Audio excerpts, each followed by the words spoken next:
Hello, BookTube.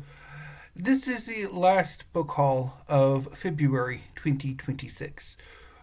Over the course of February, I have once again amassed quite the ridiculous pile of books, and I am very happy about that. So, this latest book haul is 8 books, some of which come from Amazon and some come from Half Price Books through Libris, which is a used book website that brings together a number of mid-size chain used bookstores as well as independent bookstores to sell their stuff online. Some of these stores have their own websites and I think sell stuff through their own website as well, but I haven't really checked into that all that much. So I have already alphabetized the books, so let's get started. First up is Collected Fictions by Jorge Luis Borges, translated from the Spanish by Andrew Hurley.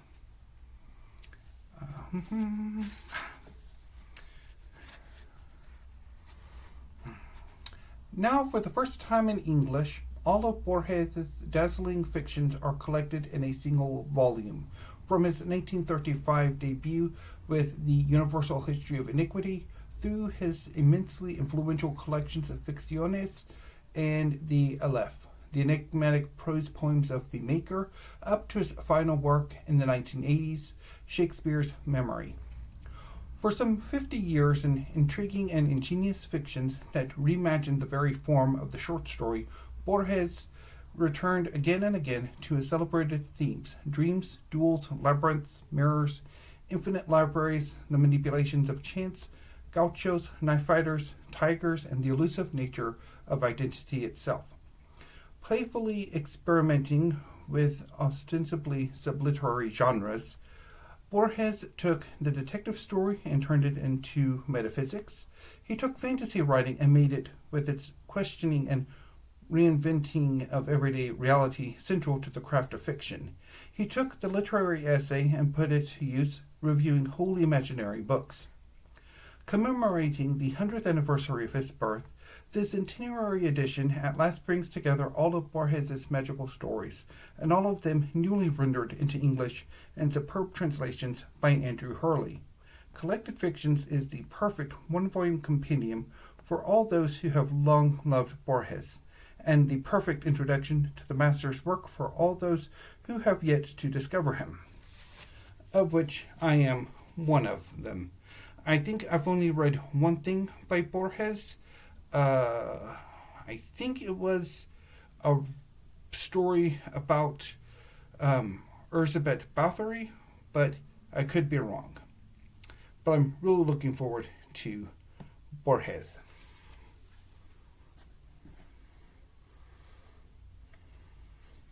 Next is Wuthering Heights by Emily Bronte in a Penguin Classics Deluxe Edition. Not too sure about the artwork. And unfortunately, the French flaps do not include any information on the book. So, for those of you who don't know, Wuthering Heights is a tale about revenge, about a foundling named Heathcliff, who, over the course of years and decades, seeks to destroy the family that brought him in, as well as several surrounding families, and how that revenge ultimately probably wasn't worth it. I've never read Wuthering Heights, and I think now might be a good time to do so. Or maybe for October. But there is a BookTube event in March focused on the Brontes. Next is Solenoid by Mircea Cartarescu, translated from the Romanian by Sean Cotter.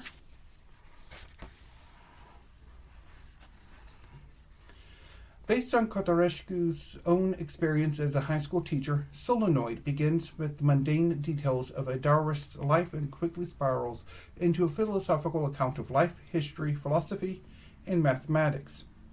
The novel is grounded in the reality of Romania in the late 1970s and early 1980s, including frightening healthcare, the absurdities of the education system, and the misery of family life, while on a broad scale, Solenoid's investigations of other universes, dimensions, and timelines attempt to reconcile the realms of life and art.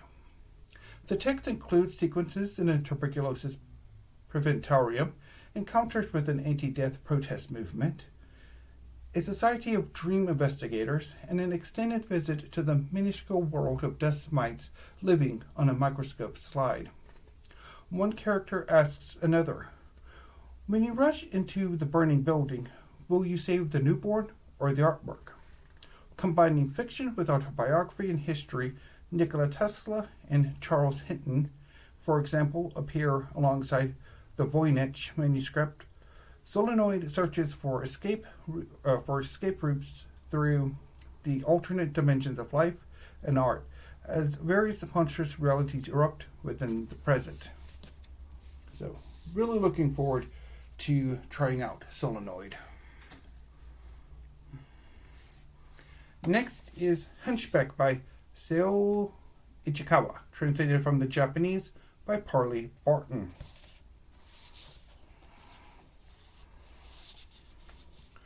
Born with a congenital muscle disorder, Shaka spends her days in her room in a care home outside Tokyo, relying on an electric wheelchair to get around and a ventilator to breathe. But if Shaka's physical life is limited, her quick, mischievous mind has no boundaries. She takes e-learning courses on her iPad, publishes explicit fantasies on websites, and anonymously troll tweets to see if anyone is paying attention. In another life, I'd like to work as a high-class prostitute. One day, she tweets into the void an offer of an enormous sum of money for a sperm donor. To Shaka's surprise, her new nurse accepts the dare, unleashing a series of events that will forever change Shaka's sense of herself as a woman in the world. Hunchback has shaken Japanese literary culture with its skillful depiction of the physical body and its unrepentant humor. Winner of the prestigious Akutagawa Prize, it's a feminist story about the dignity of an individual who insists on her right to make choices for herself, no matter the consequences. Formally creative and refreshingly unsentimental, Hunchback depicts the joy, anger, and desires of a woman demanding autonomy in a world that doesn't always grant it to people like her.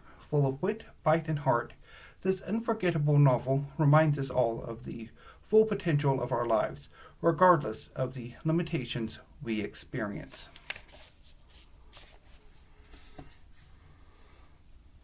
Next is The Poisonwood Bible by Barbara Kingsolver.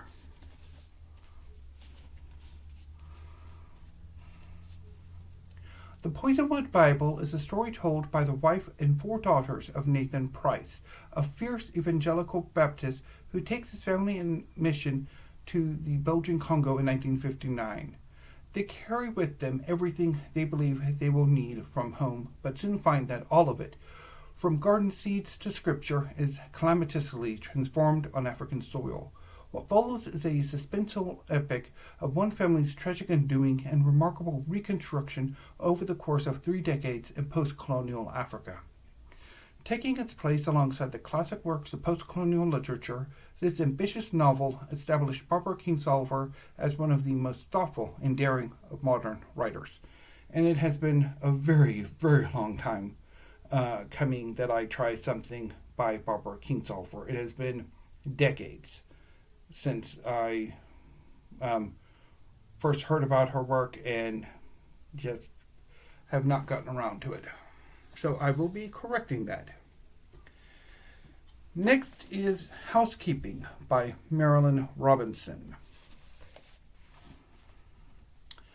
This is the story of Ruth, who grows up with her sister Lucille under the care of first her competent grandmother, then of her two comically fumbling great aunts, and finally of Sylvie, the transient sister of her dead mother.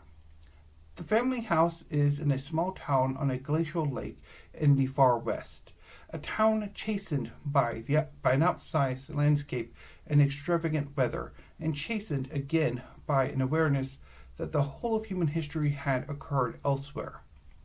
Fingerbone Lake, which holds the casualties of the spectacular train derailment that took Ruth's grandfather's life, provides a legend for the town and a haunting legacy for Ruth's family.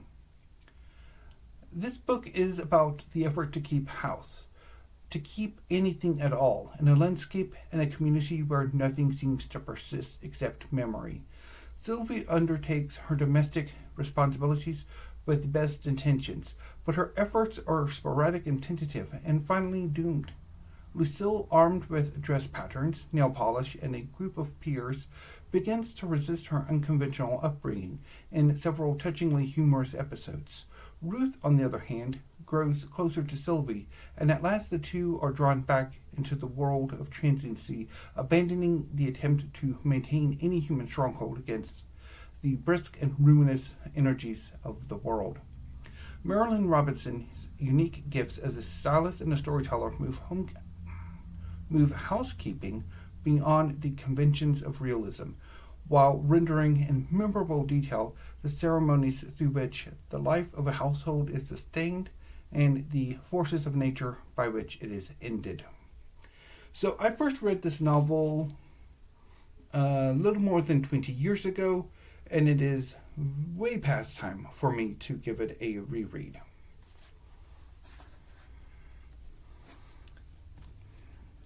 Anywhere But Here by Mona Simpson.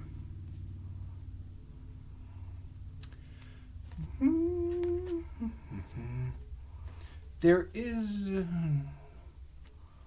Okay. A national bestseller upon its publication, Anywhere But Here is a moving, often comic portrait of wise child Anne August and her mother Adele, a larger-than-life American dreamer. As they travel through the landscape of their often conflicting ambitions, Anne and Adele bring to life a novel that is a brilliant exploration of the perennial urge to keep moving, even at the risk of profound disorientation. I've been wanting to read Mona Simpson for a long time, and finally getting around to it. And finally, The Accidental Tourist by Anne Tyler.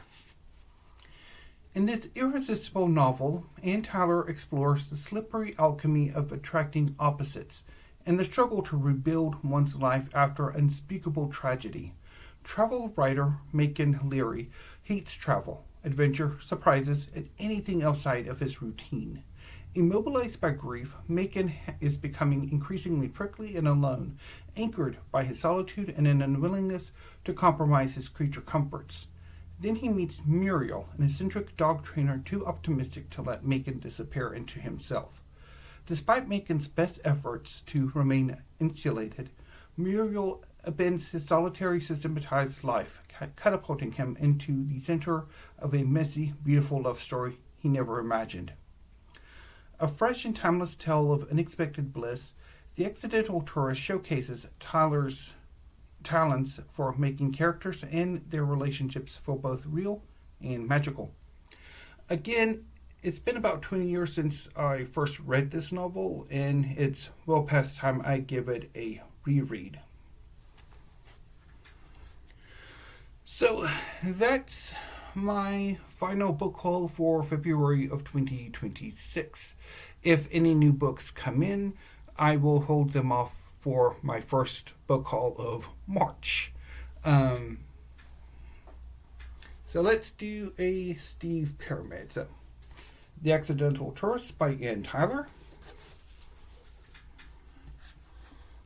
Anywhere But Here by Mona Simpson. Housekeeping by Marilynne Robinson. The Poisonwood Bible by Barbara Kingsolver.